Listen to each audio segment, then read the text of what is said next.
Good morning, BitButter. Yeah, it's pretty early morning here in California, so I haven't had my coffee yet. So if this seems a bit weird, just make allowances. Steven Pinker, my old nemesis. I mean, just to lay the cards on the table, I think what Pinker is doing in his book there, when he's talking about computers talking back and forth to each other, this kind of thing, is we have a very good word for that. I think he's making an anthropomorphism.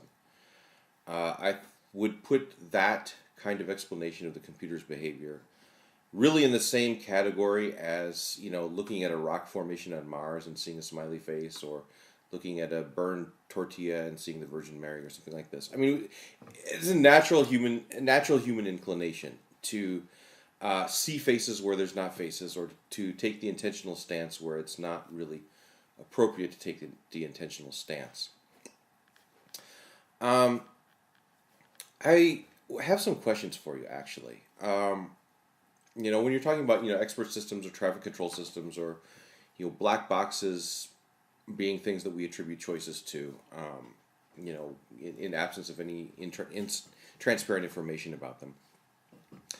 Um, that's exactly the kind of thing which I think the ambient-driven sleep driver story really argues against.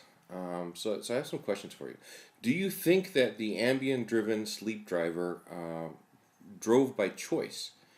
Do you think the woman who gained 100 pounds, do you think she chose to gain 100 pounds? I mean, this would seem to obey the same, black boxy state having characteristics as that.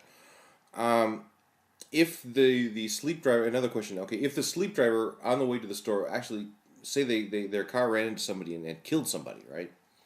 Say they're living in Texas, right? And 3 months later they're going to be put to death because of the death penalty that they have there. Okay, would you think they would deserve the same kind of penalties for death as someone who was a drunk driver, say, or someone who was just a non-inebriated driver but happened to have an accident?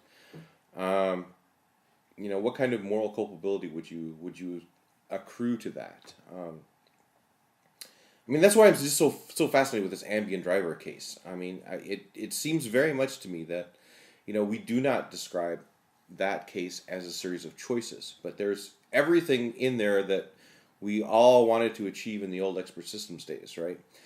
We have finding a goal, we have planning, we have executing the goal, we have the person who is driving have sensory response. They're watching the red lights and all this kind of stuff, right?